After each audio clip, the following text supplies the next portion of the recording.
എങ്ങനെ mobile addiction കുറയ്ക്കാം? അതിൽ ഏറ്റവും പ്രധാനപ്പെട്ടത് ഞാൻ ഒരു സ്റ്റേറ്റ്മെൻ്റായിട്ട് പറയാറുള്ളത്, നിങ്ങളുടെ കുട്ടിക്ക് എന്തെങ്കിലും ലഹരി ഉണ്ടോ? എൻ്റെ ലഹരി എന്ന് പറഞ്ഞാൽ പേഷ്യൻസിനെ നോക്കുക എന്നുള്ളതാണ്. പലപ്പോഴും എൻ്റെ വീട്ടിൽ നിന്ന് കിട്ടുന്ന വഴക്കെന്ന് പറയണത്, അത് പോയി ഇരുന്ന് കഴിഞ്ഞാൽ പിന്നെ തീറ്റയും വേണ്ട കുടിയും വേണ്ട. അത് എൻ്റെ ലഹരിയാണ്.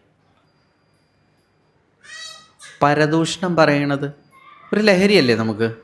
ആരെങ്കിലും കുറിച്ച് ഇത്തിരി കുറ്റം പറഞ്ഞു കഴിഞ്ഞാൽ മനസ്സിനുണ്ടാവുന്ന സന്തോഷം, ഇതിപ്പോൾ സന്തോഷം വേറെ എവിടെയെങ്കിലും കിട്ടുമോ?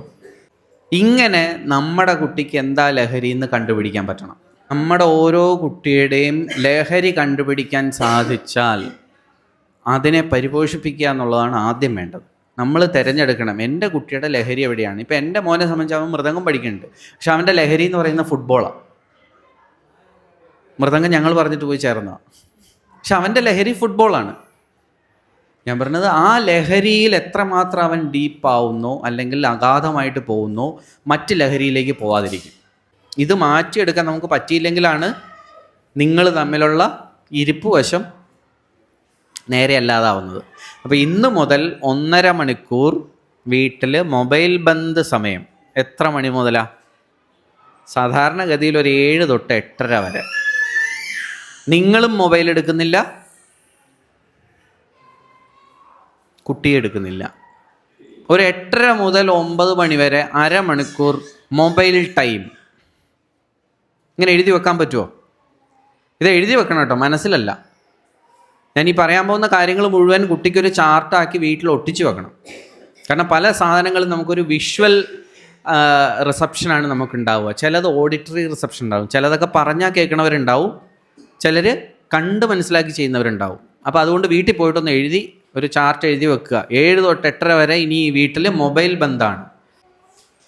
ഇതിനിടയ്ക്ക് നിങ്ങൾക്ക് വേണേൽ ആഹാരം കഴിക്കാം. കഴിയുന്നത് ഒരു നേരത്തെ ആഹാരം കുട്ടിയായിട്ട് ഒരുമിച്ചിരുന്ന് കഴിക്കുക. ആഹാരം വേസ്റ്റ് ചെയ്യരുത് ഒരിക്കലും. ഇത് കുട്ടിക്ക് കൊടുക്കുന്ന ഏറ്റവും വലിയൊരു മെസ്സേജാണ്. ആ ഒരു ഉദ്ദേശത്തിലാണ് ഞാൻ പറഞ്ഞത് ഒരുമിച്ചിരുന്ന് ആഹാരം കഴിക്കുക. ഈ ആഹാരം കഴിക്കുമ്പം സംസാരിക്കാൻ പാടില്ല എന്നാണ് പൊതുവേ പറയുക. നമുക്കെപ്പോഴും ഞാൻ നേരത്തെ പറഞ്ഞ പോലെ നമ്മുടെ കാര്യങ്ങളാണ് വലുത്. അവരുടെ കാര്യങ്ങൾ കേൾക്കാൻ നമുക്ക് സമയമുണ്ടോ?